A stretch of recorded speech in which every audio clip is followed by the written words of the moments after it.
Welcome to the Startup Grind. So, welcome, Dale. Welcome back. Thank you.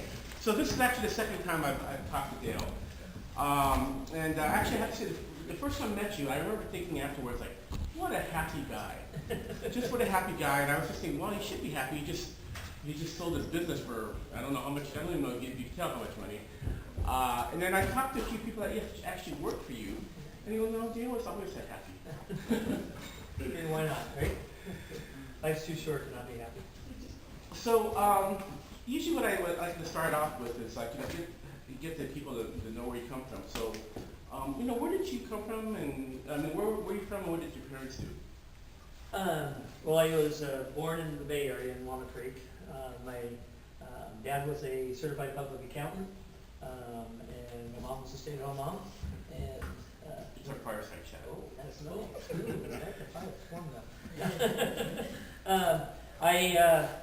My parents got divorced, and my dad lived up in Cameron Park. My mom lived down in the Bay Area, and my dad lived on the air park up in Cameron Park, where the planes drive on the roads. Did your dad fly a plane? My dad had a plane, Wow, and so I was 16, and at 17 you can get your license. So the summer between my sophomore year in high school and my junior year, I went up to my dad's to learn how to fly. He said if I paid for the gas, and I paid for the oil, and I paid for the instructor, I could use his plane. And so I learned how to fly. You still fly now? I don't fly right now, probably for about the last 7 years. I was too busy, I couldn't keep current. And you don't want to fly when you're not safe. So I learned how to fly there, and then I ended up staying up there and going to high school up there. And then I was headed to UC Berkeley, actually, for college from high school, but I left high school early, a semester early. I tell everybody because my best friend started dating my girlfriend, and I had a problem with that. You know? It's always a girl. Yeah, it was like, hey, this is not working for me. So, and I decided to go to Sac State for a semester to get some of my general ed done, and met some guys, joined a fraternity, really liked the professors, and ended up staying there. I got a part-time job at a mattress factory, just a flunky job, while I went to college, and became a salesman for them. And then when I graduated, my degree was in real estate finance and insurance. I wanted to be a commercial real estate broker, and interviewed with a couple of real estate houses, got a couple of job offers, but my boss came to me and said, I want you to stay and be my sales manager, which right out of college is a great job. But I wanted to do the real estate thing, so I asked the real estate guy, can you help me out? Because the first 2 years of real estate, you got to pay your dues. And life's all about paying your dues, and I have no problem with paying my dues. But they were offering me $12,000 a year, my boss was offering me $30,000 a year. My boss was offering me vacation, benefits, no benefit. And more importantly, my boss was offering me a sports car, a company car, and I was driving single. So, What kind of car was it? The 280Z T-top. So it's not a bad car right out of college. And I had an old beat up 68 Cougar that hadn't seen its last day. So it was good to have a nice new car. Ended up going to work for my boss, and because the real estate guy said, hey, if you go to work for him for 2 years, come back, I'll hire you on as a broker because you already have the education, you just need the sales experience. So, but in the process of going in and out of the stores, decided I could do it better. And so, that was my first So, when you were a sales, is there anything, I think sales is a very important skill that actually isn't taught in a lot of places. It's usually learned on the job or through something. So when you were selling, you were selling over it. Yeah. What type of things did you pick up in terms of selling that was important? The most important thing to me about selling is building a relationship. The fastest you can build that relationship, the more success you're going to have in sales.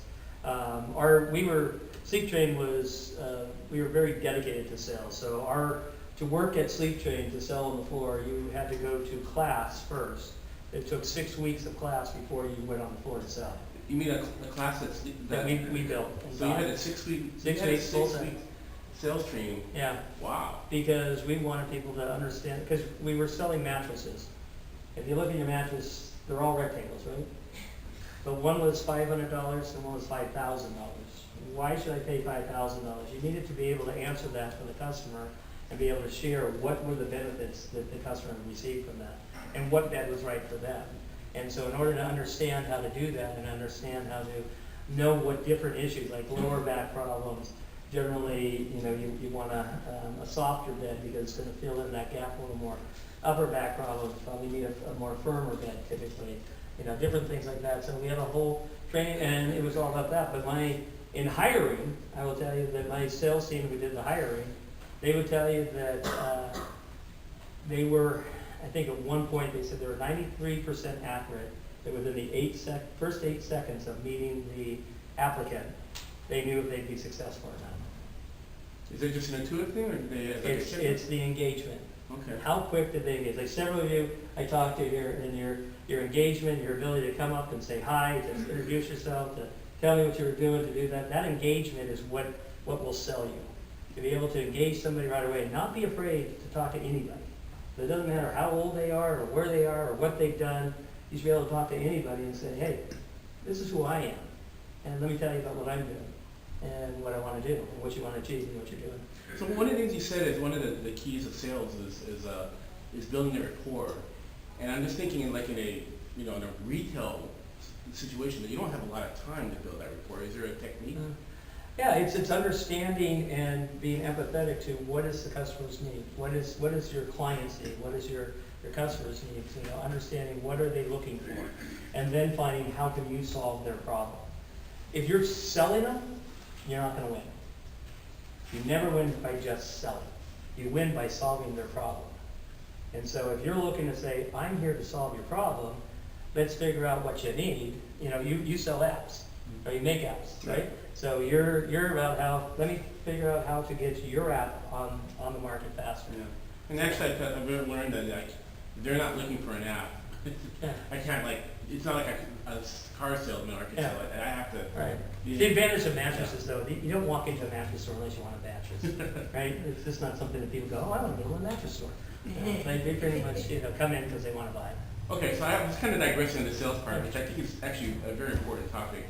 How did you end up starting the sleep training? What's the genesis of that? Well, in the process of going in and out of all the stores when I was sales manager, I got tired of giving my ideas to different retailers and having them say, great idea, but never doing it.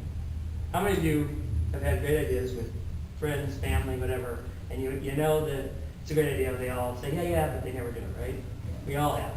Well, I got tired of it because it was simple, and back in the day when I got into this, the only people selling mattresses were the department stores and furniture stores. The furniture stores typically sold mattresses just as an add-on to the headboard and footboard and the bedroom furniture. And then the department stores, they were usually used to selling pots and pans and clothing, but not mattresses. So they would just tell you, you come in and say, I need a mattress. Well, look at this one. It's pretty and it's on sale. But they wouldn't solve your problem. So I thought that you need to do better. But they also, a lot of places kept the mattresses still in the plastic bag. Because if you take it out of the plastic bag, now you have to sell it as a used mattress, a floor model, and you have to take a huge discount, and the stores didn't want to do that. Well, I knew my customer didn't want to lay down on a dirty plastic bag. They wanted to feel what the bed felt like. So I said I wanted to do it that way. And it took, in those days, it also took 6 to 8 weeks to get a mattress delivered. Well, let's think about it. If you're going to go out and spend, $500, $1,000 on a new mattress, you think you want to wait 6 weeks to get it? Yeah. Who would wait that long? And I said no. So I did same-day delivery right out of the box, saying that, hey, if you need it tonight, I'll get it to you tonight. Because I stocked it all. I kept it all in stock and so forth. So going in and out of all the stores, I just said, I can do this better. My dad, as I said, was an accountant. Dad said against it. Don't do it. Don't do it. Small business fail. Stick with what you're doing. Do your real estate thing, but you don't want to open your own business. That's a mistake. So the moral of the story is don't listen to your dad? Yeah, so go home. All you high schoolers go home, tell your dad, I was told today not to listen to you. No, what he was telling us, he was concerned for me. And concerned that it was going to be a tough road to go. But I knew it was, and I wanted to do it anyway. And so fortunately for me, my stepmom was good at name that tune. It used to be a thing where they play a couple notes of the song and you had to name what that tune was. So she won on the radio multiple times, and they won a trip to London, which my parents had never been out of the country. So they took this trip to London, and in that 2-week period, I bought a truck, leased some space, and quit my job. I was a little afraid of my dad. You know, he had to be out of the country. This is in 1985, before all you guys were born, and you couldn't call Europe then, you know, so, or at least affordably. And so he came home, he wasn't happy with his youngest son's decision, but he said, hey, I'll give you one piece of advice. If you want to be successful, surround yourself with great people, treat them well, and make everybody successful. And I will tell you, that's what built our company, was that piece of advice. If you take anything from tonight, you guys, is surround yourself with great people, treat them well, and make everybody successful. You know, we gave 25% of our company to our employees through what's called an employee stock ownership plan. And when we sold the company, we transferred $117 million to our employees. Wow. And I have employees still to this day that come up to me and thank me because, you know, one young gentleman came to me and said, you know, I was able to buy my mom a house in Mexico. Her roof had collapsed, she had nowhere to live, and I was able to buy her a house because of what you gave me. So, but it was important for all of us to be successful. And I truly believe that that's how you grow a true startup, is everybody wins. Everybody wins that's helping you to succeed. So it seems pretty scary. You run into storefront, you bought some inventory, and by the way, how did you come up with the name Sleep Train? I came up with Sleep Train because Dale's mattress store just didn't sound good. It didn't have that ring. And actually, I wanted something that would stand out, that would be recognizable. Somebody would say, okay, that's interesting. And I wanted something that was identifiable. Because when I started, the yellow pages, there was no Google, and there was no internet. So the only way that people found stores was through the yellow pages. And the yellow pages, I wanted them to look and remember my name because it was Sleep Train. The other thing I thought was important is that as we're delivering, we have a train on the side of our truck. And that way, when they're driving down the road, when mom's taking the kids to school, the little 2-year-old could say, Mom, train, train, train. And she would look and she would see my name, Sleep Train. So it would stick in her mind. Then also the train whistle, which you all said you so never. Yeah, how did you come up with that? Well, the train whistle was just a natural thing to it, but it's what's called a sound monitor. And it was something that would be identified with us. And exactly what it did for all of you is that you remember that train whistle. So what it does in marketing and advertising is that when mom and dad are in other rooms and you're watching TV and the TV comes on, the commercial is on, and they hear toot toot, they automatically think Sleep Train because they know that that's a Sleep Train. So they, without seeing the commercial, they heard the name. And so it's just a subliminal way of getting them to understand the brand, so to build the brand. Did you hire some marketing genius for that, or to set up the... That was pretty much me. Yes, I had a great team. And marketing people that took it to the next level. You know, that was my concepts from the beginning. Your ticket to a better night's sleep was just the way to tie it all in and make it right together. So you opened a store. How did you get your first customers to come in to the store? Well, so here I am, this real estate genius, right? I just graduated in a degree in real estate. I'm a genius in real estate. Does anybody here know what the number one rule of real estate is? Location, location, location. Well, I was 23 and I had no money. So location, location, location was somewhere close to my house, rent I could afford, and finding someone that would rent space to a 23-year-old kid opening a new business with no money and no credit. So that's not going to get you a prime location. So my first location was not that great. Took 15 days before I had someone walk through the door to buy anything. And they paid $15.95 for a bed frame. And I had $1,200 in rent due in 15 more days. So I was like, this is not working really well. And it was slow. So how did you, I'm imagining retail's hard. Retail's hard. So you must have had to buy a bunch of inventory. Right. I was fortunate because I had worked in the business on the wholesale side. I had built relationships. Relationships, as I said at the beginning, from sales and from your entire business career, relationships are critical. And so I had built relationships with different vendors so that they actually did give me credit. Okay. So I would buy it and I didn't owe until hopefully I sold the bed. So I would buy and bring it in. So my boss, who, I was at the mattress, he supported me, and then other vendors also supported me to get started. So 15, you got your first sale at $15. Yeah. So how did you end up, How do you go from there? from there, yes? Well, then about 8 months into it, to be honest, it was not going well. It was pretty much not working, and my dad was pretty close to being right, which, if any of you have a dad like mine, that's the last thing you want to have happen, right? Have him be right and hold that over your head.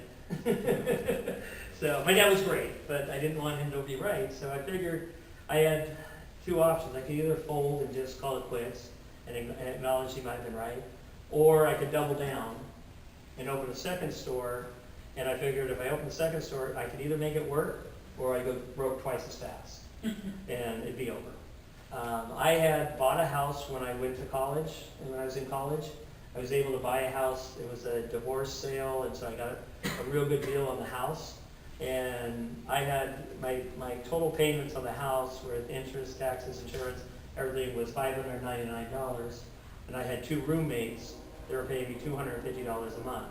So my rent, while I was in college was $99. So I didn't have a heavy overhead to live, and everybody, we had a good time that way. But I built equity in that house. So I took out it's called a household finance. It's a home equity loan. I took out this home equity loan, but it was at 22.95% interest. Wow. I can tell you it's very hard to pay back a loan at 22.95% interest. So I was struggling. And so 8 months into it, I decided to double down. So I opened my second store. Still not a prime location, but it was a much better location. It was in Citrus Heights this time. And at the same time, I had an account executive for KFBK Radio News Talk. He was a drummer in the Ray Charles band, and he took a break from traveling on the road to come sell radio because his best friend worked at the station. And he ate pizza at the pizza parlor next to my first store, and he'd come and try to sell me radio. And one day he came in and he goes, "Hey, I got this controversial new guy on the station, but he needs a vet. Will you take care of him?" And I go, "I need every sale I can get. Can you bring him in?" So he brought him in and had me Rush Limbaugh. And I don't know if you know who Rush Limbaugh is, He was but actually in Sacramento? Rush Limbaugh started in Sacramento. Oh, I didn't know that. Yeah, his career started in '85, and he had been fired from every job prior to that, and he had decided that if he could go to the station and say, "Look, they're buying it because of me," they wouldn't fire him. So he got two other retailers and myself to buy his ads, and I don't know how he talked me into it because I did not have the money. And literally, I can tell you, there were months and years of just praying every Friday that weekend was good enough to cover the bills that went out on Monday, because it was scary. But it took off. People started coming and saying, "I want the bed Rush sleeps on." Well, Rush had no money at that time, so he had just bought a basic bed. And I can't lie, because that's another thing I'll tell you. Integrity, I think, is critical to everything. You have to have integrity. And so I can't lie. So I called Rush. I said, "Rush, they'll buy any bed you're sleeping on, and I need you to have the top-of-line bed, because I can't lie to them with that, so I'm going to give you the top-of-line bed." So when they come in and said, "I want the bed Rush sleeps on," I can say, "That's the bed he sleeps on." So I'm not lying. I'm telling them that's the bed he sleeps on. And it was. That worked, and we started selling lots of beds. And then all of a sudden it's like, okay, he can't be the only one that can do this. And in mind you, his show back then was far less controversial than it is now. I mean, it was much more, it was different. But then we tried other people. And then what I had, the fortunate part about my product as a mattress is that everybody sleeps. So it really didn't matter to me what their religion was, what their political stance was, what their views and taste in music was. Everybody slept. So I could advertise on any one of the stations and talk to that audience and say, "Here's where to come." So that's what helped kind of kick us off. And then I had great people. From there, it just took great people. I tell you, the reason I grew to what it was, I had no desire to. My goal was to have 10 stores. I wanted 10 stores. I wanted to make $1,000 a month out of each store, and that was it. That's what my goal was when I set out. But the problem was I had great people. Like I said, my dad said surround yourself with great people, treat them right, and make everybody successful. Well, the problem is I had these great people, and if I didn't create new opportunities, how could I, make them successful? So I had people that wanted to be new district managers, sales managers, stores managers, regional managers. If I didn't open up new stores and new districts and new states, I couldn't promote them. And so we just started, okay, we'll open up more stores. And then the more we did, the more it grew. And the more it grew, and the more it grew. So at the height of sleep training, how many stores did you have? We had 317 stores in 6 states, Wow. 1,600 employees. So, like, what's the process of, like, just the opening of a new store? Opening it, so you got to get a lease, so you got to find the right location. Now I knew what location was, Like, and now I could usually afford location. So you look for the right location, the right deal, the right rent. You negotiate the lease. You get that all done. Then you got to do all the painting and carpet to make it look like your store. You have to get signage. You get the signage. You get that on there. You have to get the inventory brought in. You have to hire and train the people to run that How store. long does this, each store, how much effort or how much time does it take to set up one new store? We could get a store open, from start to finish. We were extremely good. We could get it open within 3 weeks, or 3 months, from Okay. start to finish. So you're doing this, you've got 300 stores, you're Yeah, almost doing we were doing a lot. And then we're moving stores. Because we would find that, literally, I moved one store a block. One block, and it doubled its volume. Because that's where location tells you. Just one block on the same street, and it doubled its volume. So we would be looking we'd always challenge us. Now, we were also, we were very data driven. So we had data all the way through to tell us what we were doing right, what we were doing wrong, where our improvement needs were, and so forth. So we could tell that, okay, this store is not performing at the level that we think it should for the market. There's so many houses, that means that we should be selling X amount out of that store. So, Did you franchise yet? Pardon? Did you franchise? We did not franchise. No, it was all internally financed and owned. And I have 2 more questions. So you learned sales. Was there something in college, perhaps, to help you get those people skills, those social Yes. skills that you would recommend? Well, what I would tell you is be active in any club. I joined a fraternity. That worked really well. I would tell you probably my experience in the fraternity taught me more about how to succeed in business than my actual classwork did. Classwork gave me the basics, but it's the skill set that I learned of managing, in any club. It doesn't have to be a fraternity. Any club. Join, I was part of the real estate club, as I said. Any club and be part of an organizer, right? Put an event on. If you learn how to put an event on, you can learn how to manage people. Because managing people is what it's all about to grow that. So those skill sets are there that I learned as far as off campus. In campus was, the processing, the analytics, the knowledge base of where to look for opportunities. And when you were saying that sales was something that you found you were good at, looking back, would you say you could probably sell airplanes?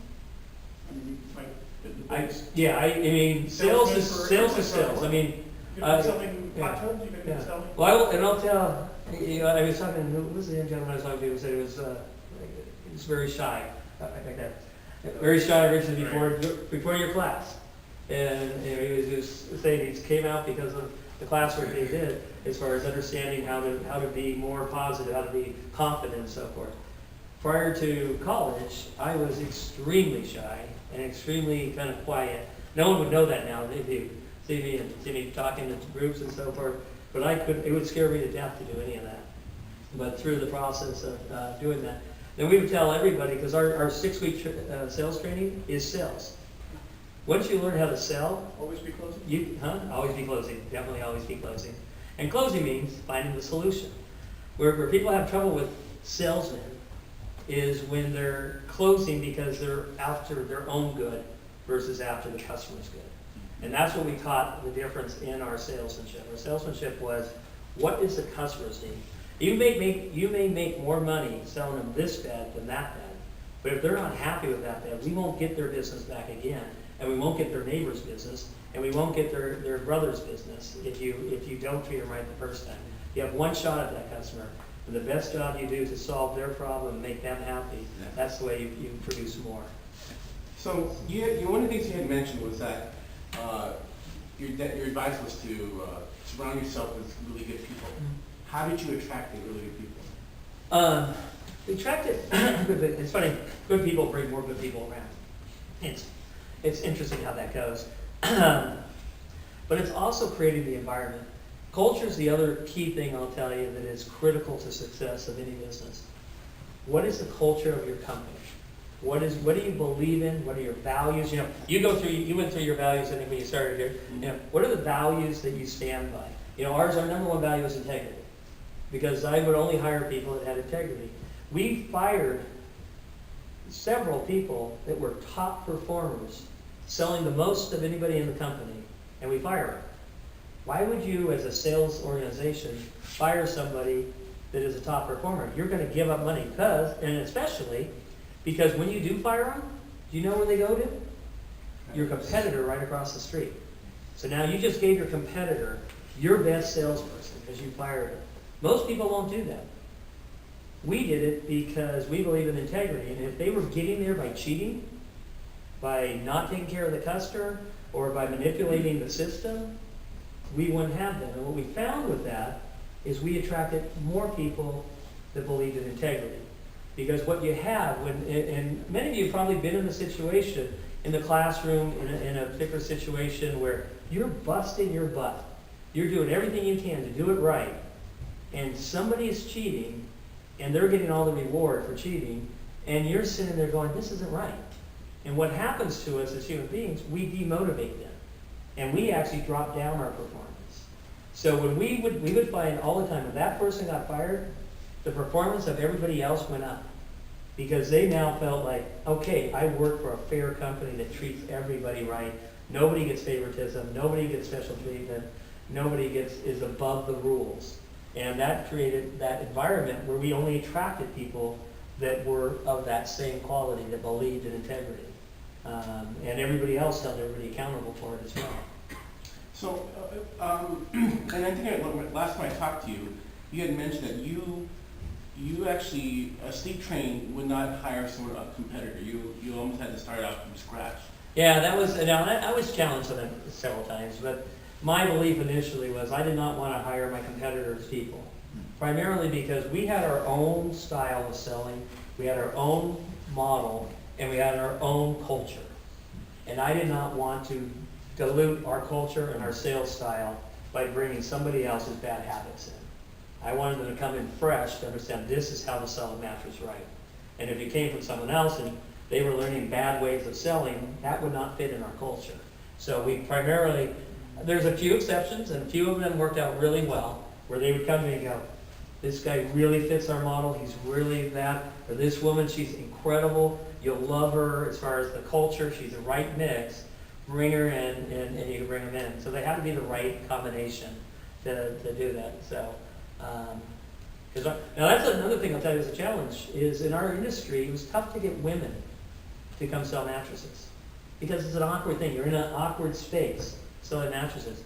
But I'll tell you, the women were phenomenal salespeople.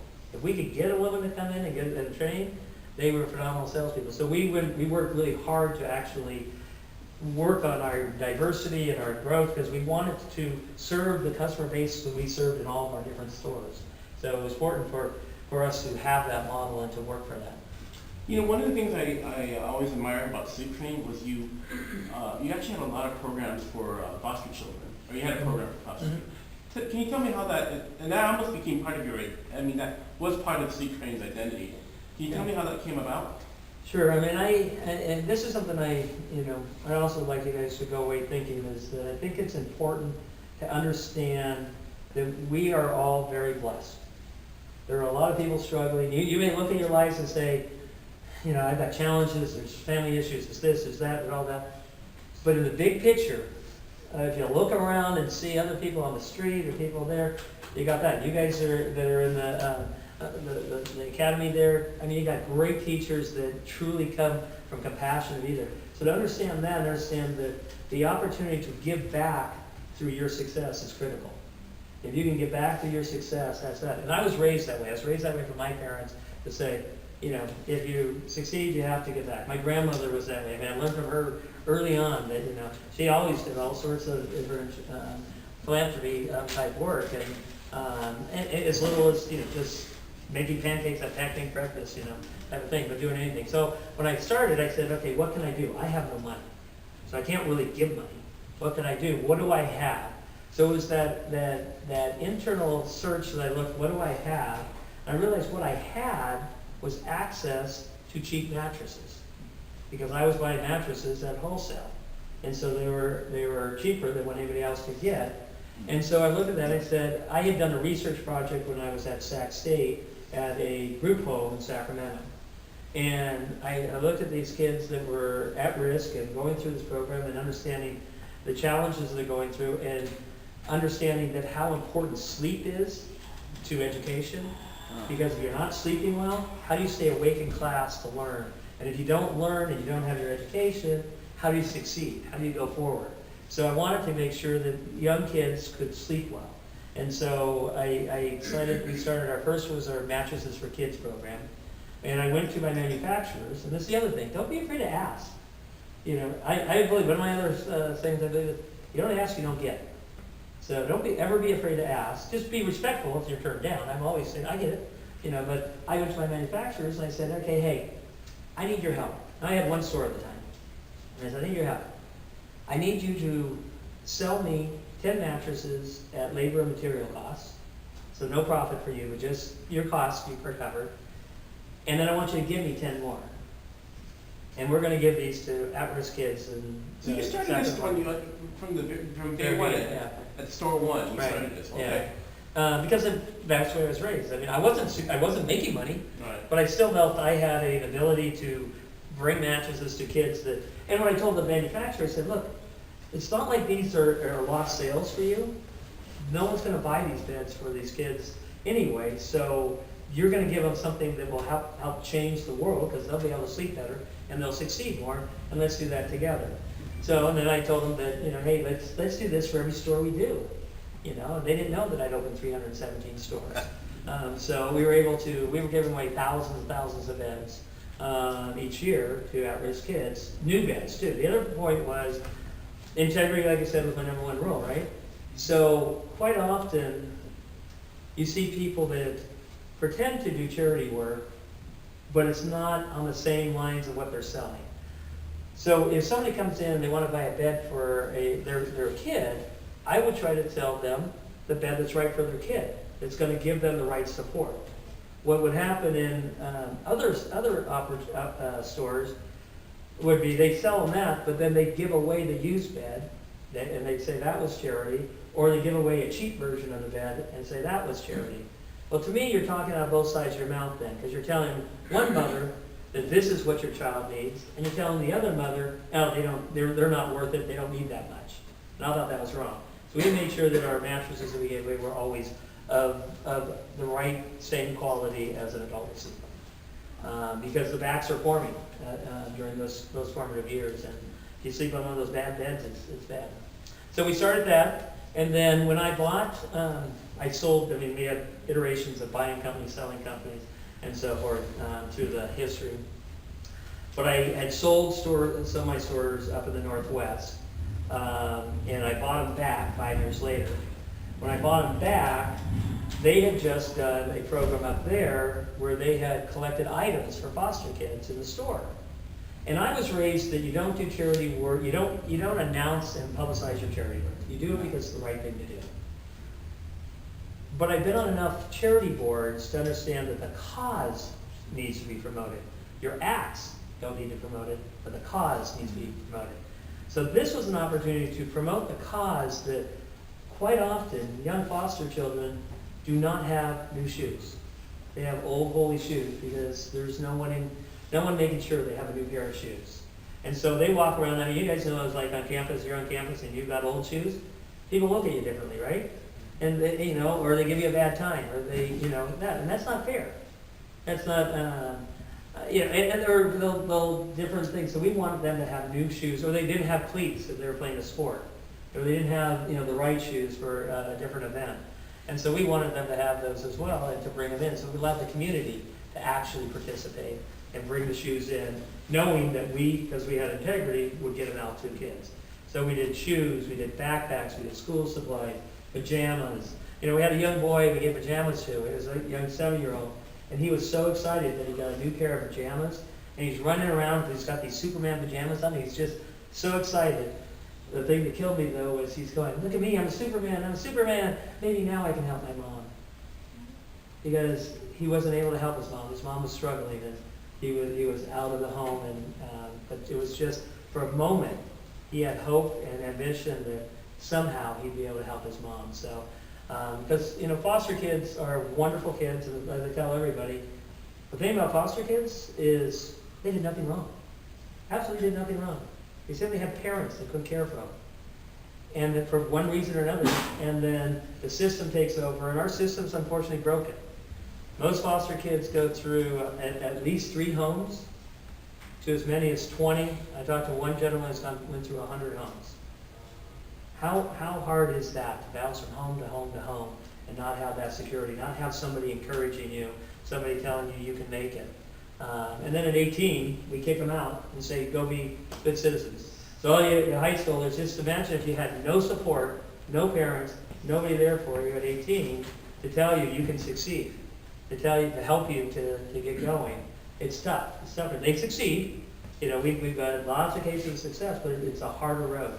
And so we wanted to make a difference with that and raise awareness that these young kids are just as valuable, just as worthy, and just as important as every other kid around. I know it's not your intent, but did the philanthropy help your business? It was not my intent, but I will tell you 150% yes. We had customers regularly, majority of customers would come and say, one of the reasons I buy from you is because you care about this community, you care about these kids, and I buy from only you. So it absolutely does work. And done right, if you looked at our ads, if you paid attention to our foster kid ad, you never saw our commercial ad talking about foster kids. Because it's my belief that I didn't want an ad to say, buy a mattress, save a kid. I wanted to say, we sell mattresses, here's our special. These are foster kids that need your support. So the ads are always separate. And I think that's important, that you do to truly have it, to have the integrity and to have the true buy-in from the community that you're doing it for the right reasons. You have to do it for the right reasons. You can't do it just to drive your business. But I will guarantee you that if you put some type of giving back in, it'll drive your business, it'll drive your employees, it'll drive your retention of employees, because the cost of retraining employees is very expensive. But our employees, we were in retail turnover rate in retail that means how often new employees turn over. About 75% of the employee base in retail generally turns over in a year. Ours is at 25%. Never happens in retail, but it did in ours because people saw opportunities and they worked for a company that cared, a company that gave back, and a company, quite frankly, we did a ton for our employees. We gave back to our employees too, because that's just as important to help their families to succeed and so forth. So, how did the acquisition of Sleep Train come about? Well, in any business, I think it's important to always know that at some point you should know what your exit plan is. And what you're driving for. Are you building a family business? Is this something that you want your kids to take over? Is this a family business that you're building?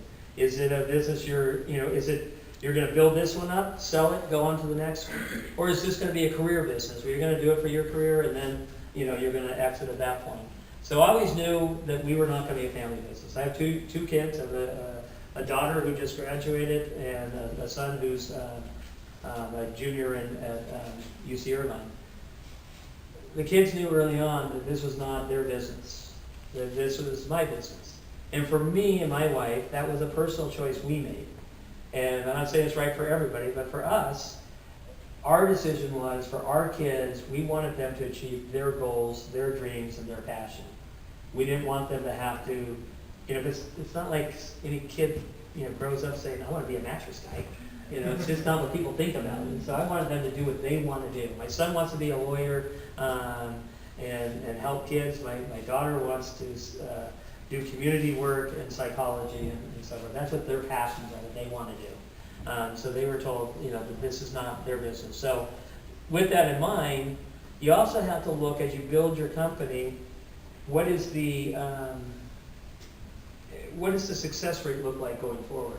Where are you at on that? And we had gone through the downturn of the economy, and my executive team had worked their butts off. It had been a long, long haul. And so we knew that the economy was coming up, we were coming out of that, and we we're going, okay, there's some things moving in our industry that we need to be really aware of. One was Amazon. Amazon changed retail permanently. Now, in mattresses, it never was thought to be a problem with the internet because they're huge items. You know, they're not shippable, typically speaking. And so it was, through most of my career, online sales of mattresses amounted to 1 to 3% of the total mattress sales. They're currently between 15 and 20%. Now, when you lose 15 to 20% of the brick and mortar sales to the online, that becomes hard and a harder model to pay the rent and to pay the employees when your business just got cut by 20%. So that was a concern of us that we saw coming because we started to see the decline. I watched from my own experience. Pay attention to your own shopping experience if you're ever doing retail. And that will tell you where they go. And the more and more I bought on Amazon, the more and more I realized, okay, this is changing because I now don't care that it's shipped in the mail. I'd rather have it that than go to the store and get it. So then they started boxing and shrink wrapping mattresses and sending them by UPS. So they changed that. On top of that, anybody play the game of Risk? Game of Risk, or you got different countries and you just take over the world type thing? Well, the game of Risk for the mattress world was the United States map. We owned the West Coast because all of our stores were on the West Coast. And we were the largest by far retailer on the West Coast. Sleepy's owned the Northeast, up in New York, New Jersey, that whole area, they owned that whole market. Mattress Firm owned Florida through the South and the middle of America. So they had the three big armies, and then there's a bunch of little armies. The little armies aren't big worries in the game of Risk, right? You're worried about the big armies. Well, this one here, Mattress Firm, was coming this way, and we were going this way. So we were about to collide into a marketplace and going, okay, that could be a challenge. We know we can beat them. But what I looked at was, more importantly, what could we do together to help change things? Because the manufacturer side had changed so rapidly. There used to be 4 major manufacturers of mattresses. There's Serta, Simmons, Sealy, and Tempur-Pedic. There were 4 different companies. Then Tempur-Pedic bought Sealy, and shortly thereafter, Simmons bought Serta. So you went from having 4 different manufacturers that you could leverage against each other to get the lowest price, to now only having 2. And that made it a lot harder to bring the pricing down when you're negotiating for what the costs are going to be. And so we looked at that and said, okay, they are now, the retailer, we were once in charge, now the manufacturers were in charge. And so the way to compete that was we need to be a bigger manufacturer, and there was a bigger retailer, and there was not a national retailer of mattresses. And Mattress Firm's stated goal was they wanted to be the first national retailer. So they approached us. I actually had become friends with them. So they said relationships are everything. I had become friends with the CEO of Mattress Firm. I was friends with all my competitors that weren't jerks. There's some that just, I was not. But most all of them, because I believe the relationships are important. So we actually did something that's unheard of in competitive environment, and that was a couple of years, about 3 years before we did the thing. We brought our executive teams together and shared best practices. They shared with us what was making them work, and we shared with them what was making us work. And then we took those back, and we were able to grow both of our companies. And so we had built relationships between my executives and their executives, and we were working together to see how we can make the industry better and grow it. That's actually amazing. I can't even imagine. It's a big risk. People don't do it, but I tell you, it was the right thing to do. Consequently, we had the relationship, and he kept telling me, I want to buy your company. Come join me. Come be part of what we're doing. Be part of this thing. Bring your company in. And I looked at it and I said, the time was right. And then from evaluation, I remember 25% of the company is owned by employees now. So I had a financial responsibility to my employees to maximize their profit on the sale of the company.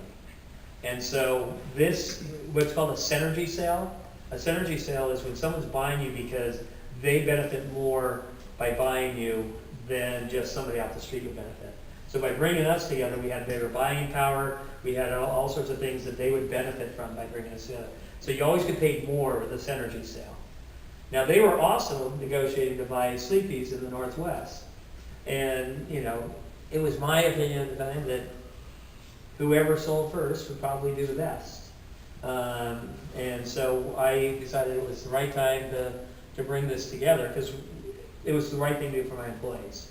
The world was changing, it was the right thing to do, and decided that let's do it. And so talked to the employees, you know, well, I didn't talk to them up front because you can't, you're on these locked up contracts. But talked to my executive team, they all agreed. I also knew that the problem was that our executive team was tired, and if we didn't take advantage of this, we would have to literally wait to the next cycle to sell, because that's when the next valuation would be. So I was always told in Always Coast that you never try to hit the peak of a sale, because you'll always land on the back end of it. We literally hit the peak, because we sold at the highest multiple in the industry, the highest valuation for it, and it achieved the best Can you say how much it was sold for? We sold for, it was $425 million. Okay. So, yeah, 117. So, now that you're retired, what are you doing now that you're retired? Well, as I say, I'm failing at retirement. It's, evidently, I don't know how to retire. I'm very blessed that, you know, have lots of things to do, lots of opportunities. You know, my wife and I made a donation to Sac State to start the Carlsen Center for Innovation and Entrepreneurship, because we want to help grow more entrepreneurs, grow that opportunity, because it's my belief that the world is changing so rapidly that if our youth, if you guys here as part of this, are not aware and not able to keep up with what is coming, you'll be left behind. And so the opportunity is now, and this region is primed to be a phenomenal region for all of your projects, all of your things, to actually have an opportunity to do that, because everything is coming together here. Just here in Davis, I'll share with this. In past years, it's not that way anymore. In past years, Davis did not associate with Sacramento very well. It's true. I know. And now you have Chancellor May here at UC Davis that says UC Davis is a Sacramento institution, and it's important to be part of Sacramento, which is phenomenal. He's talking about the Met Center. Huh? No, he's actually talking about Aggie Square. He's actually talking about many other opportunities where he wants to bring it back and forth to grow the region. You got President Nelson at Sac State. In the past, Sac State has been Davis, we don't associate with them. President Nelson says, no. The Entrepreneurship Center at UC Davis and our Entrepreneurship Center are working together to do things. So you have that dynamic. You got Los Rios Community Colleges. There, Brian King, the leader of that, is bringing it all together. You got Sierra College that is bringing it all together. You got, you know, you have all the universities and the colleges saying, let's build entrepreneurship here. You have the ecosystem of, you know, startup grind. You got all the players that are out here saying, we're here, let's make this happen. So we're going to create this. The next thing we have to do is we have to get the money here. And that's important. But we do that, it's like, which came first, the money or the egg? I believe the egg has to come first. We need to show them we have opportunity. They will come if they can make money. So that's what we're working on. So the opportunity is huge to do that now. I forgot what the question was. Oh, yeah. So actually, I'm going to wrap this up here, and I'm going to open it up for audience questions. So. Well, you almost exited when you sold some of those stores in the north. Yeah, so I'll share that experience because you may go through that. Huh? You sold them. What? You didn't franchise, but you sold them. No, we sold them. What happened was in 1999, the private equity guys got into the mattress business. And so they bought, CV Mattress got bought by Bain Capital, one of the largest private equity firms, and Fenway Partners bought Simmons Company. And both of them decided that they thought the industry should go vertical, which meant that they should own the manufacturer and the retailer. So they started buying up retailers to sell their product through. And they came to me and wanted to buy my stores. And quite frankly, I started to go down the road with it. I wanted, they were offering a lot of money. I mean, what was I? In my 30s, and they were offering me a ton of money, millions of dollars to sell the company. So I started to go down the road with it. The problem was I wasn't sleeping well at night. Not good for a mattress guy. Mattress guys should sleep good. And my wife said, why are you selling? I'm blessed to be married to a fantastic woman. She's a pediatrician. She's a UC Davis graduate. I don't hold that against her. I'm a Sac State graduate. But she doesn't care about money. She just cares about kids, about doing what's right. And so I told her, I said, well, it's millions of dollars. And she goes, well, so we do everything we want to do now, right? Because we don't live a highfalutin life. We do everything we want to do now, right? And he says, we had a 5-year-old and a 2-year-old. She said, you can't travel the world, right? Because we got a 5-year-old and a 2-year-old. She says, you don't fish, you suck at golf. She's right. What are you going to do with your life? Because you're not coming home and just sit around the house. What are you going to do? And what she was telling me is, I loved what I was doing. I loved the people I worked with. I like to play, but I loved what I was doing. And why would I do that now just for money? And so, especially since I knew there was so much more opportunity for us to grow. So I called the guy up because I'd already, started to make the deal. And I said, I can't do this. He said, okay, wait. I'm going to fly out and talk to you. I'll take the red eye out. I'll talk to you tomorrow morning. Because they were in Boston. He flew out. I left the house that morning. I looked at my wife. I go, are you sure? I mean, we will probably never have this opportunity again. But, I agree with you. If this is what we should do, we won't do it. So I went and met with him. And he said, okay, I get that you don't want to sell your company. How about your Northwest stores? That was Oregon and Washington is where we had stores. And I said, well, I don't want to sell my Northwest stores. I like Oregon, I like Washington. I enjoy going to Portland and Seattle. Why would I sell them? And he goes, well, we're buying your biggest competitor, who was bigger than us, and they were a brutal competitor. And quite frankly, we have a lot of money, and if you don't, we're coming after you. I'm going, ew. Because I had no money still, because I put everything back in the company, time and time again. Was this Mitt Romney or his? Huh? Because he was in He was favor. paying, yes. He was. Yeah, as part of that, yes. It was. Did you do I did meet him, yes. When he was, he They were came short. yeah, they're very much short. So he was not the one buying this at this time. He was the first one that we turned down, right? But I looked at that and I said, okay, I don't have the money to fight them because we put everything back into the company. So it was, okay, what am I going to do? And I had 75% of my company in California, 25% of it in Oregon and Washington. And I realized that if I sold the 25% and I invested that money back in my company, I could save the 75%, because otherwise I could lose it all. But I could save the 75%, and what my plan was, or what I did for the next 2 years, is we hyper-focused on building a company that could never be threatened again. That could not have someone hold a gun to our head and say, we'll come after you. So we built the company by building better training programs, better incentive programs for our employees, building better marketing plans, and better systems to be more competitive, and that way no one could ever come after us again.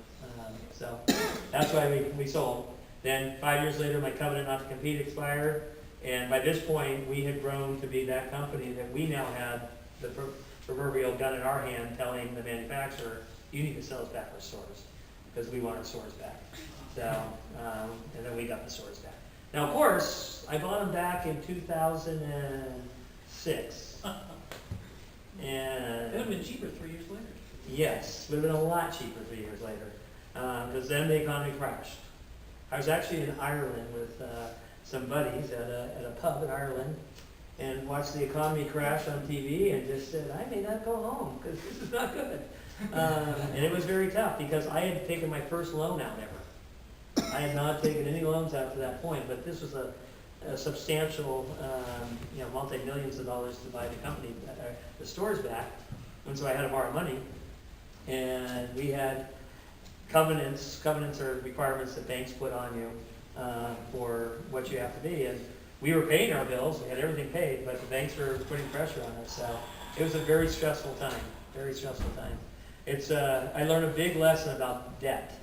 and about leverage and how vital it is to make sure you are not in a bad position. You never want to be in the boat we were in because it was extremely hard.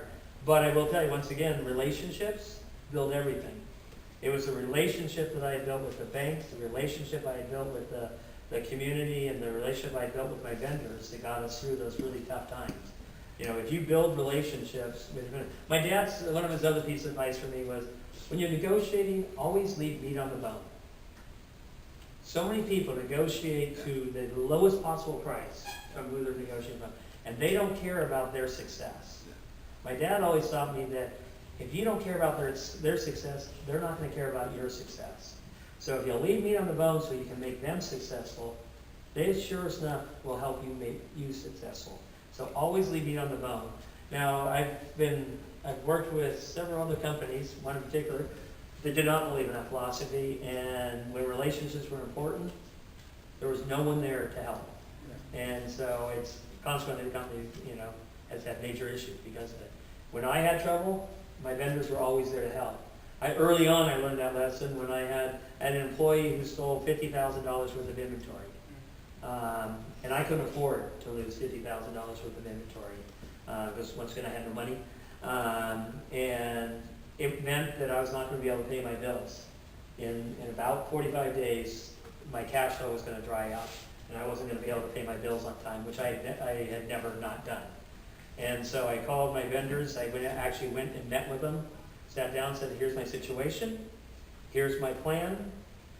The amount I owe you right now, I will pay off in the next 9 months, and I'll pay every bill from here on out current.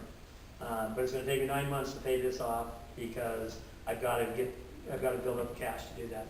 And then I paid them all off in 6 months. But every one of them said yes, and said they didn't shut me down, they didn't close me down, they continued selling me because they trusted me, and I told them a plan, and I was honest with them about what my problem was before it was a problem, before I was out of money. Because if you call them at that time, they're going, well, how long have you not known this? I mean, didn't you see this coming? Where if I tell them ahead of time, they said, okay, you know your business, and you understand where you're at, and this is a fluke, and we trust you because you're being honest with me. So once again, integrity, honesty, and transparency to your partners, and that's how we look at it. They're partners with you. Are important. Was the deal to give your name to the arena a good deal? Yes. How much was it? I can't say that. My contract doesn't allow me to say how much I spent on it. But here's the deal with that. I ran an organization. My executive team, we ran as a team. It was never, I'm the boss, do what I say. Because like I said, my dad's advice is surround yourself with good people, treat them right, and make everybody successful. That means that you listen to everybody else. You don't just make decisions on your own. So there's probably 3 times in my entire career where I will say, I drew the line and said, this is my decision. And that was one of them. And mind you, my executive team's worry were at the time that we named the arena, the Kings sucked. Let's be honest. The ownership sucked. They were bad ownership, and Power Balance had put their name on it, and they were bankrupt. So, and Seattle was trying to steal the team. So everybody's going, my executive team that voted against it all said, look, our name and our brand was so important to us, and you have guided it and protected it all these years. Why would you risk it to get sucked down with all this bad publicity and all this stuff? And I told him, I said, well, first of all, I believe in the community. And in my opinion, if a community doesn't have sports, if they don't have theater, they don't have music, and they don't have arts, you can't grow. You can't grow if you don't have those elements. And if we lost the one and only professional sports team that we had in our market, it would take us 20 to 30 years before we ever had an opportunity to have another one back. That would be 20 to 30 years without having any kind of sports, professional sports in our region. That was not going to be good for our community. I also believe that our brand was strong enough to change the conversation. That it would show that, we committed to this community, that this community is here, and show the NBA, quite frankly, that we wanted to stay. and we wanted the Kings to be here. So by doing that, it actually did that. David Stern, the commissioner of the NBA at the time, on opening night under the Sleep Train name, he said, if you had not done this, they would not be here. The Kings would have left this town. So Wow. for me, that was vital. Wow. And I knew the plan for the Golden One, and I knew that without them staying, we would never get that. And without that, we'd never revitalize downtown. If we didn't revitalize downtown, we wouldn't grow. And so all that had to go together. So yes, it was a very good call. And I will say, from a business standpoint, it was a huge win. We got a very good deal on it, and, opportunity. Did you see an ROI on that? Yeah, we saw a definite ROI, because the community once again said, thank you. You're somebody we respect. And what it also did, it leveraged us when we sold, because our brand was no longer just Sacramento. Our brand now was on every NBA game that was at the Sleep Train Arena. And you'd hear the train whistle on the games. And so we built our brand more nationally, so when the private equity guys were looking at it, and the bankers who were funding everything were looking at it, they're going, oh, I've heard of them. So it was a good brand move too. Right. Now it could have gone wrong, but I have a question, Mr. Carlsen. Dale, please. Dale, could you tell us your best decision and your biggest mistake? I don't have enough time for my big mistake.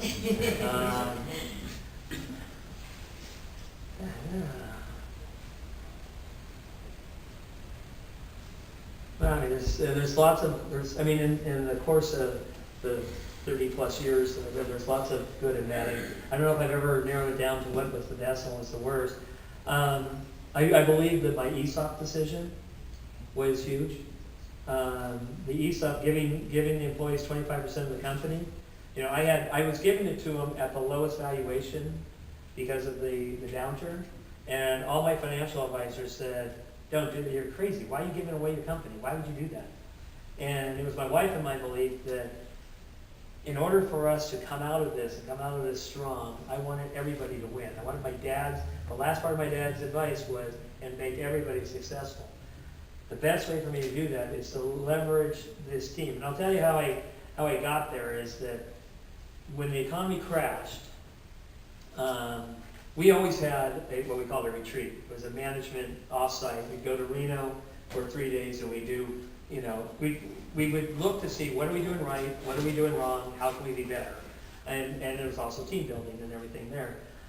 When the economy crashed, everybody stopped doing those, because everybody cut them all out and everything like that. And I looked at it because it was $600,000 to put it on. And I looked at it and said, okay, yeah, our sales are way off, everything's bad, we're having bank issues and all that. Are we really going to spend this kind of money? And I said yes, because when everything is going to crap, that's when you need to be in front of as a leader. That's when you need to be in front of your people. Because my staff, my employees, were scared to death. Because everything's collapsing around them as well. They don't know if they're going to have a job, or it's coming to fold, what's happening, are they going to lose their house? All these things are going on. And so we have this to bring it together. One, to tell them that, here's our plan to get better, and we need your help. But also I had my right-hand guy gave what is we now call Robonomics, and he boiled it down and explained in very layman's terms what had happened to the economy and why things have gone bad and what's going to happen in the future and how we're going to get out of this. So everybody then had knowledge, okay, here's what happened, now I understand that, and we can go forward. But then the plan was to then say, okay, we need your help. So that for the first time, and really only time in my career, because I always believed that I had one way to figure out how to do it, no matter what. Every time challenge we had, I'll figure it out, I'll figure it out, I'll figure it out, we'll try this, we'll try that. This was the one time, right before walking on stage for that event, was the one and only time when I did not have confidence. That I truly did not, in my heart, believe at that moment that we could survive, that I could save the company and we could keep it from going under. Most people don't know that. Most people don't know that the company was close to going under. It wasn't really close to going under, but it was challenged. And when I stepped up on that stage, though,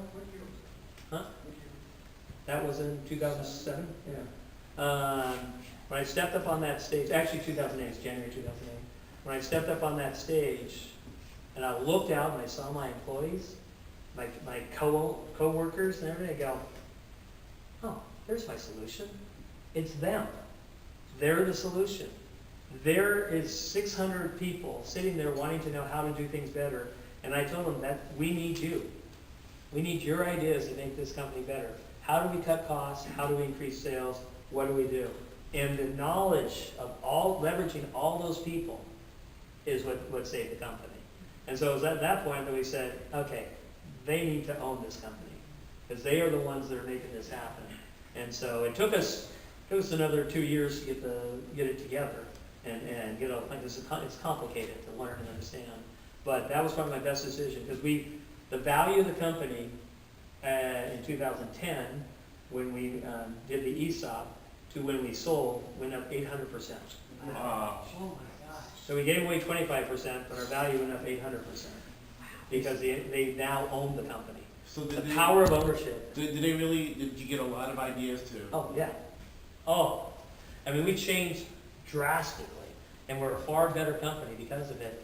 Because the power of ownership. You guys that are doing your projects and all that, you know how you're dedicated to that project. You go, this is mine, and that thought, and those of you that have your ideas that you're working on, that power of ownership, there's nothing more powerful than that. And you put that in the hands of people that are with you, and it's amazingly powerful. Any more questions? Yeah. Worst mistake? Well, there's lots of them, actually. I don't know if I have my worst. I used to call my bad mistakes my Harvard educations because I could have gone to Harvard for what it cost me, what I learned from it and so forth. And it's from a growth. If you grow your company, one of the things that you'll learn over time is that you may have employees and coworkers that are with you, and they could be your best friend, like in my case, that are not capable of scaling to the next level. They're good to get you here, but they can't get you there.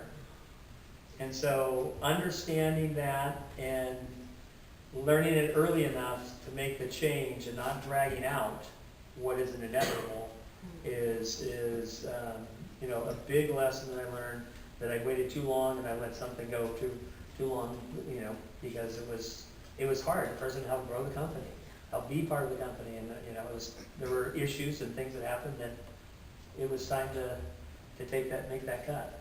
So. Thank you. Larry, any question? Yeah, just in thinking about employee incentives, now obviously the stock option plan was a strong incentive. Can you talk a little bit about, did the employees also have commissions, and do you think commissions and stock options potentially incentivize different behaviors? Yeah, I guess to get the crux of what your question is, we worked on all of our incentive plans were geared with one concept. And the concept was we wanted everyone in the company pointed north. We wanted everybody to win if the company won. And so we looked at all of our incentives to make sure that was the path, we were incentivizing the right actions to take care of the right solution. Some issues in incentives are also coaching and training, because one of the things you can go wrong with commission is that it's about the sale and not about the customer. All right, so we coached and educated and taught. It's about the customer first, and your commissions. And we would show them mathematically. We'd show them examples of employees that worked at the company that made more money by taking care of the customer. And with time and time again, here's the model. And if you do this, you will make more money, guaranteed. And so, but it's education and continual education that will help do that. And just making sure that you're doing that. I was also blessed that one of our team members has one of these crazy minds that can see through an incentive plan and can tell you that, well, where you might see that this is incenting them to do this, in actuality, you're telling them to do this. And so he had this mind that can see all the way forward to see where they think, and then we back up and rebuild the model in order to make sure that we're incenting to point north. I'm going to get a question from one of the students. Anybody? Come on, any questions? You guys, anything? Come on. Here we go. How are you feeling today? How am I feeling today? I'm a great person. I'm feeling great. I'm feeling really energized by you guys, quite frankly. Like seeing the youth here, college, high school, that are sitting there going, I have an idea, and I want to be something. I want to have something happen. And that you're here, you take the time on a night, I mean, take the time out to come and listen to some old guy talk. I mean, that's awesome. So I'm really energized by what you're saying and what you are. So. Okay. How are you so motivated? Like I noticed that you just keep on like I don't know, like you just seem like such a happy person. I know you said that you're like really happy with like what you do, and you said yourself you love what you do. But like, how do you keep the confidence and motivation to keep on like going forward? It's, looking at the big picture, looking at the, thank you for the compliment there, but I am happy because I believe that's the easiest way to live life. If you live negatively, your life is negative, and so if you live positively, good things happen. I am a firm believer, and I've seen time and time again, the more good you do, the better you do. And so, energy, I get energized by helping others, by making a difference, because it's just exciting. That's what, my employees would be, would energize me. They just watching them, learning from them, and seeing them grow and watching them take on new roles. That's what really drove my energy in the company was, I'd love to see someone come in that was new, scared, unsure of themselves, not really sure they could take on a role, and watch them be developed and grow into this huge blossom and succeed and have a great life and be able to provide for their families and buy houses and buy the cars and take the vacations they wanted and things that I love watching that. I love helping people that are less fortunate and seeing the change in their life that you can have. Even a smile to someone, and what a difference that can make. So, but it's, it's a lot easier, to smile than it is to frown. As they say, I can't remember what the math is, but it takes a lot more muscles to frown than it does to smile. So, and that's just kind of where I am. So final question for you is, what advice do you, and there are a lot of entrepreneurs here, what advice do you have for a starting entrepreneur? That's lots of things. The first thing is believe in yourself. I guess that would be the number one thing is, my dad said it wouldn't work. It's not that he's a bad person or he didn't want me to succeed. It's just that, it's hard. It's hard to be an entrepreneur. I mean, I went years without really getting paid much. I mean, I went a year and a half without getting paid at all. That's part of what you do and so forth. But it's to believe in yourself and know that if you believe in what it is, and you can share that with someone else, that's great. The other thing I would say I think is vital, don't be afraid of failing. Don't be afraid of having bad failures. Learn from your failure. Learn that, what did I do wrong? How do I not do it again? Don't let it ever knock you down and say, God, I suck, or I'm not good. But believe that you are good, because you are good. You're smart. You're here tonight. That proves you're smart, you're intelligent, and you want to change and want to have opportunity in life. So believe in that and believe that you can do what you want to do, and don't let other people tell you no. Just keep going. My old boss used to say I was like a dog with a sock. I would never let go. I was going to figure out how to make it work. Don't let go of your sock. Hold on to your sock and make sure that you grab it and you twist it and turn it to get to where you want to be. And learn that your first idea may not be your best, but it'll get you started. It'll get you started thinking the right way. So don't be afraid to fail. To follow up on your answer earlier, to be in some clubs, to get some of the social skills would be, and I guess outside curricular activity. So if you were a sophomore, what would you major in? Now, If I was a sophomore in high school Sac or State, no, at Sac State? Sac State or UCI or I think there's Cal or wherever. one is to entrepreneurship. I think is phenomenal, and learning innovation and classes that teach you to think outside the box. Don't think inside the box. And Michael's all entrepreneurship is, all it is seeing a problem and fixing it. That's the bottom line. Just see a problem. You could be an engineer, you could be a lawyer like Right. me. I You mean, can be solve anything, problems. right? Well, and that's what at the center at Sac State, as well as UC Davis is doing this now too. It's about all the colleges, whether you're in health, whether you're in engineering, whether you're in education, whether you're in business. All colleges, every degree you take, it doesn't matter the degree you take, quite frankly. Unless you know, if you want to be an engineer, do that, but find your passion. Find what makes you interested and what excites you. That's what matters. Then find the education that supports what your passion is and what your interest is. If you're fascinated with designing and engineering, things like that, be an engineer. My son wants to be a lawyer. He wants to be a lawyer because he negotiates well, he can argue well, or have a discussion well, and he thinks ahead of the game, and he wants to help kids. He loves young kids, and he wants to make sure that he can help young kids. So that's what his passion is, and he's doing it for that. So know what your passion is, and build your life around your passion. But understand, not all passions, are going to give you money. So you got to look at that too. But as far as what would I do? You're not going to major in fraternity. No, never married a fraternity. Yeah. Accounting? Maybe economics? It doesn't Yeah, to me, quite frankly, I'll be honest, everything. It doesn't matter. You find what you want, what makes you interested. Because if you're taking I started out in accounting, because my dad was an accountant, my brother was. Then I sat there one day, I go, oh my God, this is not for me. I could not see myself sitting behind a desk going, adding up all sorts of numbers. That was just never going to be me. I knew that I needed to be outside. I needed to be with people. I needed to do something like that. So know where you get energy from. That's another thing I tell you. Where do you get your energy from? If you get drained, my wife gets drained by people. I surround myself with people, and it just drains her to have all these people around us. But that brings me energy. So know where yours are, and then see how do you grow from there, and what do you do? Now the new and upcoming stuff.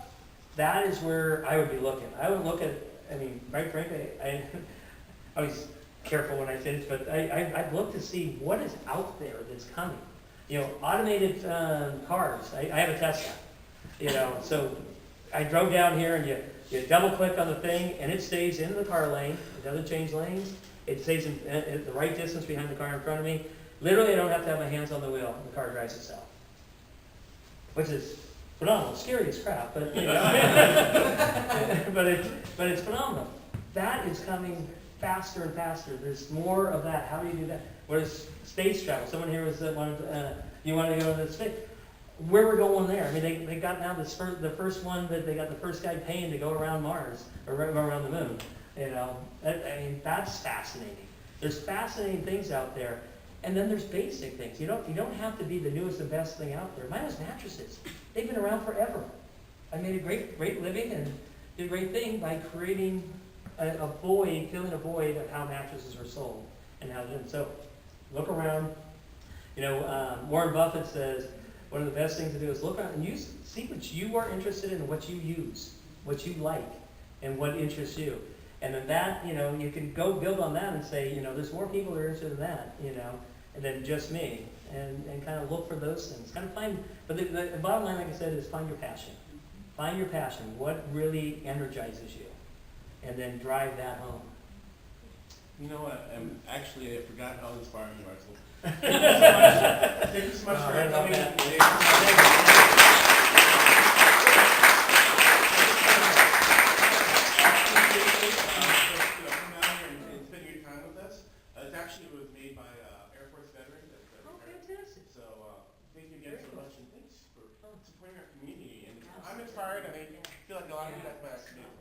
I wish you all luck. I'm really excited to see where you all go and to watch what happens, and reach out and touch the community here of, things that are there. People are here to help, and they want to help, and they want to help you grow and succeed. So thank you, Davis, for letting us see here and being this down.